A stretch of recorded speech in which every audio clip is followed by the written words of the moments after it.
नमस्कार मित्रों, मैं विवेक कुमार त्रिपाठी आपका अपने YouTube channel Pratyush learning centre में बहुत बहुत स्वागत करता हूं।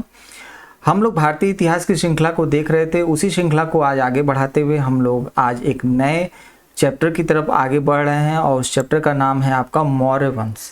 मौर्य साम्राज्य से संबंधित महत्वपूर्ण प्रश्न है। कोई भी ऐसा एग्जामिनेशन नहीं है जहाँ से इस टॉपिक से प्रश्न ना आते हों। बहुत ही महत्वपूर्ण टॉपिक है और चलिए हम इस टॉपिक को क्या करते हैं, पूरा धीरे धीरे क्या करते हैं, इसको कवर करने की कोशिश करते हैं। थोड़ा टाइम ज़रूर लग रहा है, मैं इसके वीडियो की श्रृंखला को बहुत तेज़ी से आगे बढ़ाने वाला हूँ, एक दो दिन के अंदर ही। ठीक है, थोड़ा सा आप मुझे टाइम दीजिए जिससे मैं इस श्रृंखला को बहुत तेज़ी से बढ़ा दूँ कि एक एक दिन में 2-3 वीडियो भी जा करके आपकी ये श्रृंखला जल्दी क्या हो जाए, समाप्त हो जाए और फिर हम लोग एक नए टॉपिक की तरफ आगे बढ़ सकें।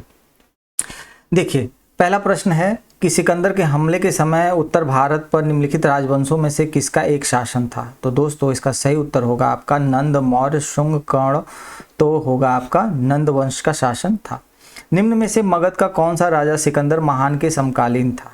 तो दोस्तों ये बहुत ही इंपॉर्टेंट प्रश्न है और वो थे धना। ठीक है, अगला है ये कथन और कारण से संबंधित। लगभग 2 वर्ष के अभियान के पश्चात सिकंदर महान ने 325 ईसा पूर्व में भारत छोड़ दिया। ठीक है, एक हो गया। वह चंद्रगुप्त मौर्य से पराजित हुआ था। तो पराजित कहाँ होता, तो वहीं लौट गया था और उसकी मृत्यु हो जाती है। तो ये स्टेटमेंट तो एकदम गलत हो गया।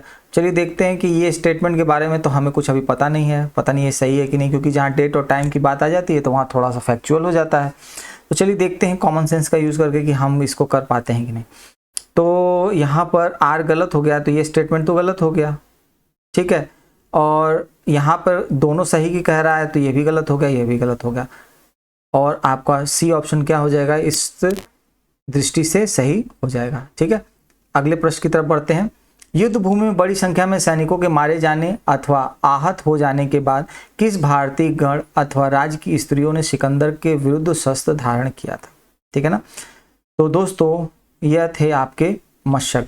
ठीक है ना, ये क्या था कि एक गणराज्य था। वहाँ पर जब सिकंदर से युद्ध हुआ तो उस युद्ध के दौरान वहाँ पे जितने भी पुरुष थे उनकी क्या हो जाती है, मृत्यु हो जाती है, या तो कहें कि सैनिक युद्ध में मारे जाते हैं। बाद में तत्पश्चात क्या होता है कि वहाँ की स्त्रियों ने क्या करते, सिकंदर के विरुद्ध शस्त्र क्या कर लिए, उठा लेती हैं। अगला है भारत में सिकंदर की सफलता निम्न कारणों से थी। ठीक है, उस समय भारत में कोई केंद्रीय सत्ता नहीं थी। फिर है उसकी फौज बेहतर थी, उसे देशद्रोही शासकों से सहायता मिली, वह एक अच्छा प्रशासक था। तो दोस्तों ऐसा कोई नहीं स्टेटमेंट आपका मतलब दिखता है कि जो उसके प्रशासक होने के बारे में और उसके क्या कहते हैं अच्छा डिसीजन मेकर होने के बारे में बोलता है। तो ये स्टेटमेंट तो क्या हो रहा है, आपका गलत साबित हो रहा है। अब देखते हैं भारत में उस समय भारत में कोई केंद्रीय, हाँ दोस्तों ये स्टेटमेंट एकदम सही है। उस समय भारत में कोई केंद्रीय सत्ता नहीं थी। बाद में ही तो केंद्रीकरण की सत्ता की स्थापना चंद्रगुप्त मौर्य करता है और भारत को एक एकीकरण की धारा में क्या करता है, बांधता है। तो चलिए उसकी फौज बेहतर थी, ये एकदम स्टेटमेंट सही है। उसे देशद्रोही हाँ शासकों का आम्बिक जैसे जो राजा थे उन्होंने क्या किया था, उस सहायता दी थी। तो ये भी स्टेटमेंट क्या होगा, तो यहाँ पे आपका विकल्प बी क्या हो जाएगा, सही उत्तर हो जाएगा। उस वीर भारतीय राजा का नाम बताइए जिसे सिकंदर ने झेलम के तट पर पराजित किया था। बहुत ही अच्छा प्रश्न है। चलिए इसका उत्तर आप लोग बताइए 10 सेकंड के अंदर। आम्भिक, पुरु, चंद्रगुप्त मौर्य, महापदम, नंद। तो दोस्तों ये सही उत्तर होगा आपका पुरु, जिसको आप क्या कहते हैं, पोरस। ठीक है, अगला है निम्न में से कौन सिकंदर के साथ भारत में नहीं आया। तो दोस्तों इसका सही उत्तर होगा आपका डायमेकस। ये सिकंदर के साथ भारत नहीं आया था, ये आपका बिंदुसार के दरबार में भेजा गया था। ठीक है ना, डायमेकस को, और जबकि ये सिकंदर के साथ भारत नहीं आया था। चलिए अगले विकल्प प्रश्न की तरफ बढ़ते हैं। अगला प्रश्न है प्रथम भारतीय साम्राज्य स्थापित किया गया था कनिष्क के द्वारा, हर्ष के द्वारा, चंद्रगुप्त मौर्य के द्वारा या समुद्रगुप्त के द्वारा। तो पहला जो भारतीय साम्राज्य स्थापित किया गया था वह चंद्रगुप्त मौर्य के द्वारा क्या किया गया था, स्थापित किया गया था।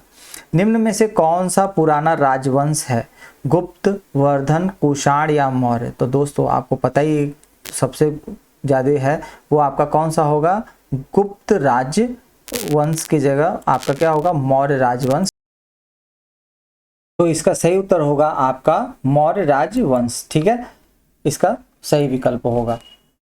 चलिए अगले प्रश्न की तरफ बढ़ते हैं। अगला प्रश्न है, किसके ग्रंथ में चंद्रगुप्त मौर्य का विशिष्ट रूप से वर्णन हुआ है?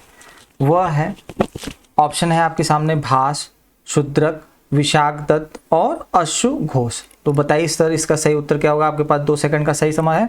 तो इसका सही उत्तर होगा आपका विशाखदत्त। ठीक है ना।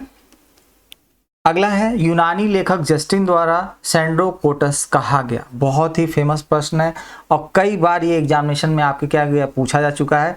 चंद्रगुप्त मौर्य, चंद्रगुप्त प्रथम, चंद्रगुप्त द्वितीय, समुद्रगुप्त। तो ये है आपके चंद्रगुप्त आपका मौर्य। ठीक है ना। सैंड्रोकोटस से चंद्रगुप्त मौर्य की पहचान किसने की? तो ये भी बहुत अच्छा प्रश्न है। चलिए देखते हैं इसका सही उत्तर क्या होगा। William Jones, V Smith, R K Mukherjee, D R Bhandarkar. तो दोस्तों इसका सही उत्तर होगा आपका विलियम जोन्स। ठीक है, ध्यान रखिएगा, ये भी प्रश्न आया हुआ है। निम्न में से किसने सैंड्रोकोटस और सिकंदर महान की भेंट का उल्लेख किया है? ठीक है, तो ये बहुत ही इंपॉर्टेंट क्वेश्चन है। तो यह किया है आपका जस्टिन ने। ठीक है, कौटिल्य प्रधानमंत्री थे, इसका तो उत्तर सभी को पता होगा। कौटिल्य किसके प्रधानमंत्री थे? चंद्रगुप्त विक्रमादित्य, अशोक, चंद्रगुप्त मौर्य, राजा जनक के। तो वो थे आपके चंद्रगुप्त मौर्य के प्रधानमंत्री थे। चाणक्य अपने बचपन में किस नाम से जाने जाते थे दोस्तों? ठीक है ना। अब चलिए बताइए, चाणक्य अपने बचपन में किस नाम से जाने जाते? अजय, चाणक्य, विष्णुगुप्त, देवगुप्त। तो दोस्तों वो बचपन में जाने जाते थे विष्णुगुप्त नाम से। ठीक है। कौटिल्य का अर्थशास्त्र है, एक, चंद्रगुप्त मौर्य के संबंध में नाटक। ठीक है, ये बहुत मतलब आप ध्यान से इस प्रश्न को करिएगा। फिर है आत्मकथा है, चंद्रगुप्त मौर्य का इतिहास है, शासन के सिद्धांतों की क्या है पुस्तक है। तो दोस्तों आपके पास 2 सेकंड का समय है, जल्दी से सोच लीजिए। ये होगा आपका ऑप्शन नंबर डी, शासन के सिद्धांतों की क्या है, ये एक तरह से पुस्तक है। निम्न में से राज्य के सप्तांग सिद्धांत के अनुसार राज्य का 7वां अंग कौन सा था? ठीक है, तो जल्दी बताइए। जनपद, दुर्ग, मित्र, कोश। तो दोस्तों सप्तांग सिद्धांत के अनुसार राज्य का 7वां अंग जो था वो आपका मित्र था। ठीक है। कौटिल्य के अर्थशास्त्र में किस पहलू पर प्रकाश डाला गया है? आर्थिक जीवन, राजनैतिक नीतियां, धार्मिक जीवन, सामाजिक जीवन। दोस्तों तो यह प्रश्न हम लोग पहले भी पढ़ चुके हैं, तो उस पर डाला गया है, राजनीतिक जीवन पे प्रकाश डाला गया है। ठीक है। अगला है आपका, निम्न में से किसकी तुलना मैकियावेली के प्रिंस से की जा सकती है? कालिदास के मालविका मित्रम, कौटिल्य का अर्थशास्त्र, वात्स्यायन का कामसूत्र, तिरुवल्लुवर का तिरुवल्कुरल। ठीक है ना। तो ये आपके 4 ऑप्शन है। तो दोस्तों इसका सही उत्तर आपका क्या होगा? प्रिंस का। तो कौटिल्य के अर्थशास्त्र से इसकी तुलना की जा सकती है। ठीक है। चलिए अगला देखते हैं, किसके शासनकाल में डाइमेकस या डीमेकस भारत आया था? तो दोस्तों ये हम लोग अभी चर्चा कर रहे थे, जब हम लोग सिकंदर से संबंधित प्रश्नों को कर रहे थे, तो यह था आपका बिंदुसार। ठीक है, बिंदुसार के शासनकाल में क्या हुआ था? डाइमेकस भारत आया था। अगला है, पाटलिपुत्र में स्थित चंद्रगुप्त का महल मुख्यतः बना था। ठीक है, और ये बहुत ही अच्छा प्रश्न है।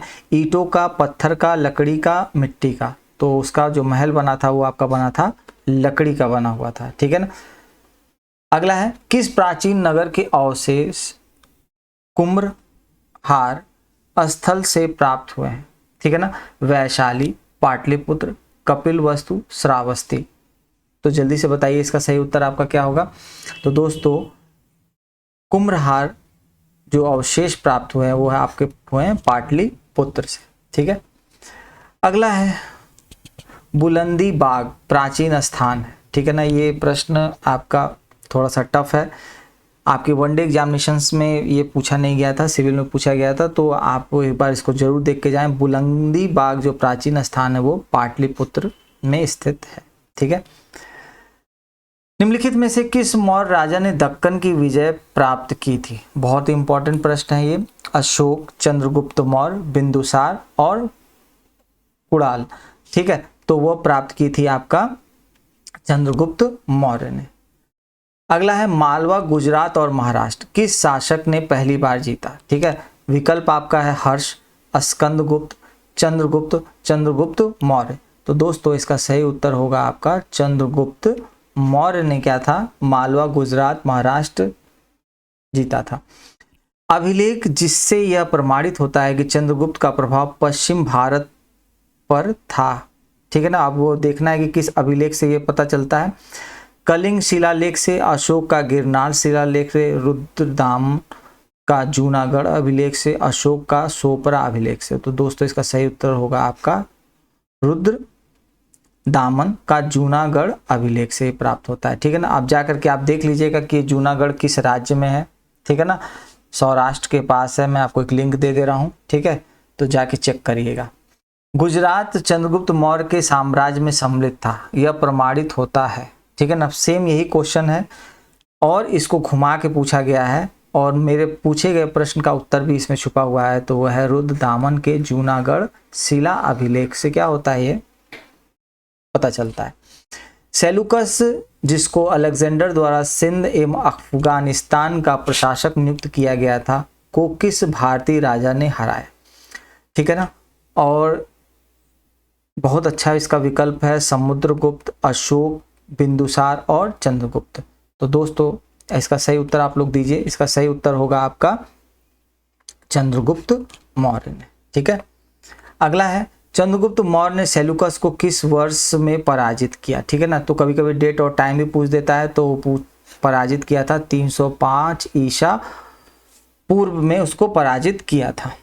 अगला है किसने सहिष्णुता, उदारता और करुणा की त्रिविध आधार पर राजधर्म की स्थापना की, ठीक है ना।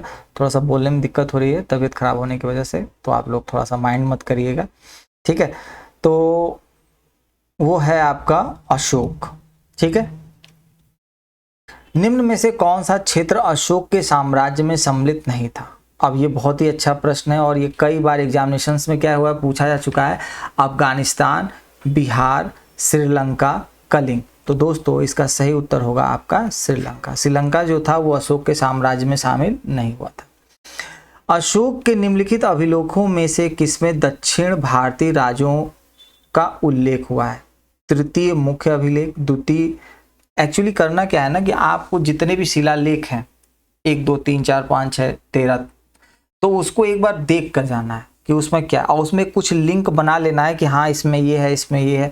तो उससे आपको क्या होगा कि चीज़ें एकदम स्पष्ट हो जाएंगी और आपको समझ में आएगी कि यहाँ से प्रश्न आएगा तो हम उसको कैसे हैंडल करेंगे।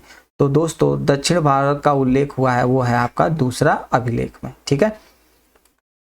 भारत का प्रथम अस्पताल और औषधि बाग निर्माण करवाया था। देखिए सोच लीजिए पहला अस्पताल और औषध बाग निर्माण करवाया था अशोक ने, ठीक है ना। ये बहुत अच्छा प्रश्न है, ये लोअर पीसीएस में पूछा गया प्रश्न है। अशोक ने बौद्ध होते हुए भी हिंदू धर्म में आस्था नहीं छोड़ी, इसका प्रमाण है तीर्थ यात्रा, मोक्ष में विश्वास, देवा नाम प्रिय की उपाधि, पशु चिकित्सालय खोले। तो दोस्तों इसका सही उत्तर होगा आपका देवानंद प्रिय की उपाधि, ठीक है ना। अगला निम्नलिखित में से किस स्रोत में अशोक के राज्य काल में तृतीय बौद्ध समिति होने का क्या होता है उल्लेख मिलता है, ठीक है। तो चलिए देखते हैं अशोक के अभिलेख में, दीपवंश में, महावंश में, दिव्यावधान में। तो दोस्तों इसका सही उत्तर होगा आपका दीपवंश में और महावंश में इसका क्या करता है उल्लेख मिलता है, ठीक है ना। किसी अभिलेख में इससे अभी कोई संबंध नहीं है, तो option B is the right answer. अगला है अशोक के शासनकाल में बौद्ध सभा किस नगर में आयोजित की गई थी। मगध, पाटलिपुत्र, समस्तीपुर, राजगिरी, ठीक है ना। और यह बहुत ही बार पूछा गया प्रश्न है। तो अशोक के शासनकाल में वो हुई थी पाटलिपुत्र में, ठीक है ना। निम्नलिखित मौर्य शासक बौद्ध धर्म के अनुयायी थे। चलिए ऐसा ही एक प्रश्न हम लोग पिछला भी पढ़े थे, तो चलिए उसी प्रश्न को आगे बढ़ाते हुए देखते हैं। चंद्रगुप्त, अशोक, बिंदुसार और दशरथ। तो बौद्ध धर्म के अनुयायी जो थे वो आपके थे अशोक और आपके बिंदुसार, दशरथ।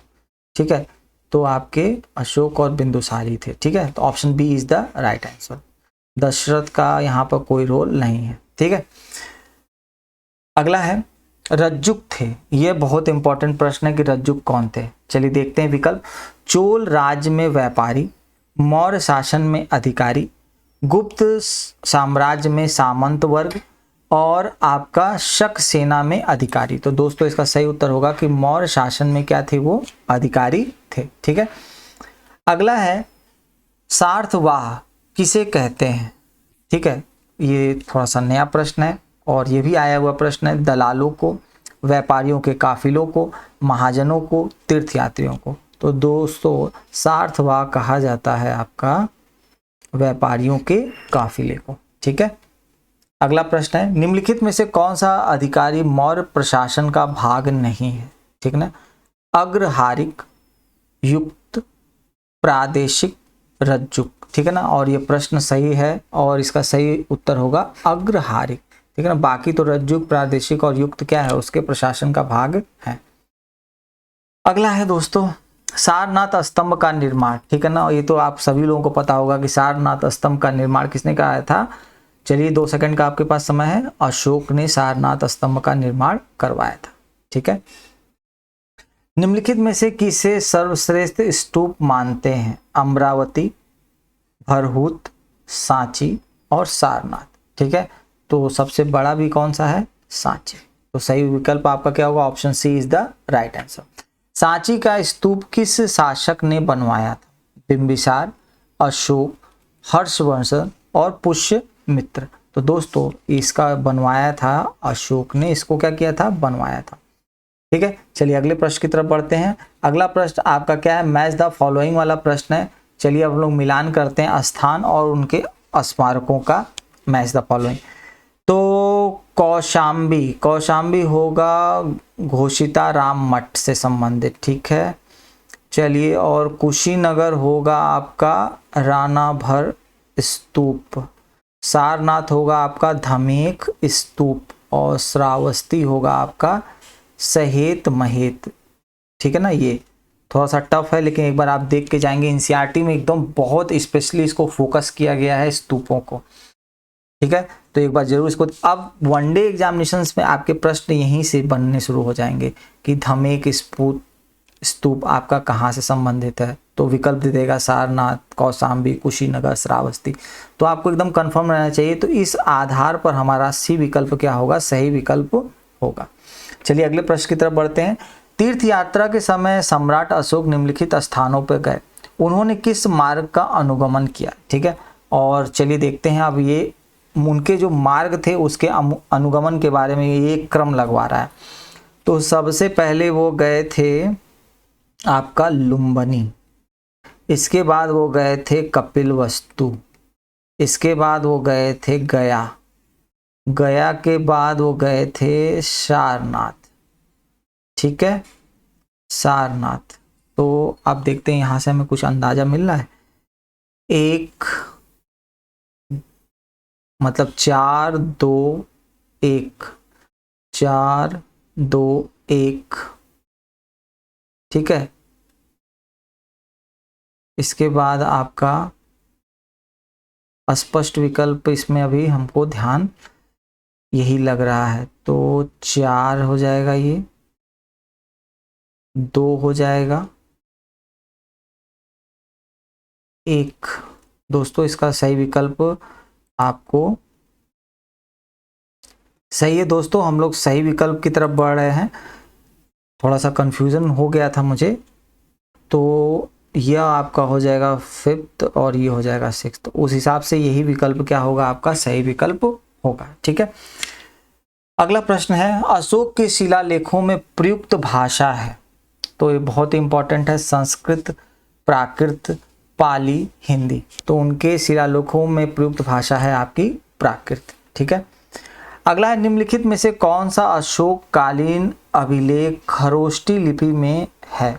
ठीक है ना, अब देखते हैं कौन सा है। कालसी, गिरनार, शाहबाजगढ़ी और मेरठ। तो दोस्तों खरोष्टी लिपि में इनमें से एक है शहबाज गढ़ी का जो अभिलेख है वो इससे संबंधित है। पत्थर पर प्राचीनतम शिलालेख किस भाषा में थे? ठीक है ना, पहला है पाली, संस्कृत, प्राकृत और ब्राह्मी। तो दोस्तों इसका सही उत्तर होगा आपका प्राकृत भाषा में थे। ठीक है, अगला देखते हैं, ब्राह्मी लिपि का प्रथम उद्वाचन किस पर उत्कीर्ण अक्षरों से किया गया है? पत्थर की पट्टियों पर, ठीक है, मोहरों पर, स्तंभों पर और सिक्कों पर। तो ब्राह्मी लिपि का प्रथम उद्वाचन जो है वो पत्थर की पट्टियों पर क्या किया गया है, ठीक है ना। Option A is the right answer. Ashok के शिलालेखों को सर्वप्रथम किसने पढ़ा? ये तो बहुत अच्छा प्रश्न है। अशोक के शिलालेख को सर्वप्रथम पढ़ा था जेम्स प्रिसेप ने, ठीक है ना। अगला प्रश्न है, ब्राह्मी लिपि को सर्वप्रथम किसने पढ़ा? अब देखिए यहाँ पर वो पूछा और यहाँ पर एक दूसरे ही प्रश्न को उस तरह पूछा, तो वो भी किसने पढ़ा? जेम्स प्रिसेप ने ही पढ़ा था, ठीक है ना। दोनों प्रश्न सेम थे। अशोक के शिलालेख को पढ़ने वाला प्रथम अंग्रेज, ठीक है ना, तो प्रथम अंग्रेज भी कौन था? जेम्स प्रिसेप ही था, ठीक है ना। तो देख लीजिए ये इसके पहले जो दो क्वेश्चन आए तीनों के आंसर जेम्स प्रिसेप था, लेकिन उनका जो भाव था वो क्या था? अलग था।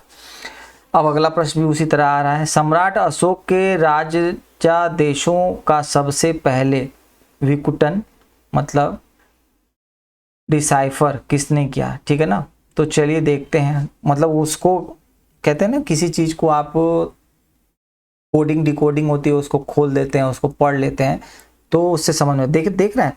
इसने भाषा को यहाँ कर दिया परिवर्तित और विकल्प सोच रहा है कि इसमें से कोई दूसरा मार के आ जाएगा, लेकिन नहीं, हम लोग उसी विकल्प की तरफ क्या होंगे? फिर से चलेंगे। तो सही विकल्प आपको क्या होगा? जेम्स प्रिसेप, ठीक है। अगला है, वह स्थान जहां प्राक अशोक ब्राह्मी लिपि का पता चला? नागार्जुन कोंडा, अनुराधापुर, ब्रह्मगिरी और मस्की। तो दोस्तों इसका सही उत्तर होगा अनुराधापुर, ठीक है ना। अगला प्रश्न है, प्राचीन भारत में निम्नलिखित में से कौन सी एक लिपि दाईं ओर से बाईं ओर लिखी जाती थी? तो वह थी आपकी खरोष्टी लिपि। ये तो एकदम स्पष्ट है, ठीक है ना, खरोष्टी लिपि लिखी जाती थी। अगला है, अशोक का अपने शिलालेखों में सामान्यतः किस नाम से उल्लेख हुआ है? ठीक है ना। तो दोस्तों जल्दी बताइए किस नाम से उल्लेख हुआ है? प्रियदर्शी के नाम से क्या हुआ है? उल्लेख हुआ। देवा नाम प्रिय भी आपको मिलेगा कहीं जगह पे। निम्नलिखित वक्तव्यों में से कौन सा वक्तव्य अशोक के प्रस्तर स्तंभों के बारे में गलत है? इन पर बढ़िया पॉलिश है, ये अखंड है, स्तंभों का क्या है? सेफ्ट सुंडाकार है, ठीक, ये स्थापत्य संरचना के भाग हैं, ठीक है ना। थोड़ा सा ये आपका क्या है क्वेश्चन, क्या है, कठिन है। क्यों कठिन हुआ है ये क्वेश्चन? क्योंकि ये आईएएस में आया हुआ क्वेश्चन, ठीक है ना। तो चलिए देखते हैं इसका सही विकल्प क्या होगा। प्रस्तर स्तंभों में गलत है, ये स्थापत्य संरचना के क्या है? भाग। तो दोस्तों गलत उत्तर इसका क्या होगा? Option number D. बाकी विकल्प इसमें क्या है? सही विकल्प है, ठीक है। निम्नलिखित में से किस अभिलेख में अशोक के व्यक्तिगत नाम का उल्लेख मिलता है? कालसी, रुमंदई, विशिष्ट कलिंग राजादेश और मस्की। तो चलिए बताइए सर इसका सही उत्तर क्या होगा। ये इंपॉर्टेंट बहुत ज़्यादा क्वेश्चन है, ये सबसे ज़्यादा पूछा गया प्रश्न है, और वो है आपका मस्की। निम्नलिखित में से किस उभारदार मूर्ति शिल्प शिलालेख में अशोक के प्रस्तर रूप चित्र के साथ रण्यो अशोक, जिसको कहते हैं राजा अशोक, उल्लेखित है? ठीक है ना। तो दोस्तों यह होगा आपका कंगनहल्ली, सांची, सोहगोरा, शहबाजगढ़ी। तो इसका सही उत्तर होगा आपका कंगनहल्ली, ठीक है ना। वनडे के लिए मत पढ़ के जाइएगा इस क्वेश्चन को, आप इसको ड्रॉप भी कर सकते, लेकिन लोअर पीसीएस देने जाते हैं और इसके बाद जो आपका पीईटी के बाद जो मेंस होगा वहां पे ये प्रश्न आने की क्या है? पूर्ण संभावना है। निम्नलिखित अभिलेखों में से किस लेख में अशोक का नाम उल्लेखित है? तो चलिए देखते हैं। भाब्रू 13वां शिलालेख, रुमंदई और मस्की का लघु शिलालेख। तो दोस्तों इसका सही उल्लेख होगा मस्की का लघु शिलालेख। अगला है, निम्नलिखित अभिलेखों में से किसमें अशोक का नाम लेख हुआ है? ठीक है ना, गुजरा, अहोगौरा, ब्रह्मगिरी और सारनाथ। तो उसमें हुआ है आपका गुजरा अभिलेख में। ठीक है, अशोक का रुमंदेई स्तंभ संबंधित है। ठीक है ना, ये बहुत इंपॉर्टेंट है, इस प्रश्न को जरूर आप लोग रट के जाइएगा। बुद्ध के जन्म से, बुद्ध के ज्ञान प्राप्ति से, बुद्ध के प्रथम उपदेश से, बुद्ध के शरीर त्याग से। तो दोस्तों इसका सही उत्तर होगा बुद्ध के जन्म से क्या है, यह संबंधित है। ठीक है, तो आज की श्रृंखला में हम लोग यही लगभग 60 प्रश्नों को किया। आने वाले समय में एक वीडियो या 2 वीडियो और लगेंगे और हमारा मॉड वंश क्या हो जाएगा, समाप्त हो जाएगा। इसके महत्वपूर्ण, अभी तक तो हमने थोड़े से कठिन प्रश्नों को भी किया, सरल प्रश्नों को भी किया। आने वाली श्रृंखला में जो छोटे छोटे प्रश्न रह जा गए हैं उनको भी हम क्या करेंगे, इसमें समाहित करेंगे और इसको पूरा क्या करेंगे, कंप्लीट करने का प्रयास करेंगे। ठीक है, तो हम अपने वीडियो को यहीं पे समाप्त करते हैं। चैनल को लाइक करिए, सब्सक्राइब करिए। हमारा जो ऐप चल रहा है हिंदी का, उसको इंस्टॉल करिए। उसमें हिंदी के सारे आपके वीडियो जा रहे हैं धीरे धीरे, और आपको एक डिस्क्रिप्शन एक वीडियो मिल जाएगा जिसमें कौन कौन से टॉपिक कितने कितने वीडियो के माध्यम से आपको पढ़ाए जाएंगे। तो उससे आपको एकदम क्लियर हो जाएगा। बहुत से लोगों को कन्फ्यूजन है कि पूरा पढ़ाएंगे कि नहीं पढ़ाएंगे, क्या क्या टॉपिक पढ़ाएंगे, कितने दिन में पढ़ाएंगे। तो ये सब बातें आपकी उसमें स्पष्ट हो जाएंगी। ठीक है, तो हम अपनी वीडियो को यहीं पे समाप्त करते हैं। कल फिर मिलते हैं इसी समय। जय हिंद, जय भारत।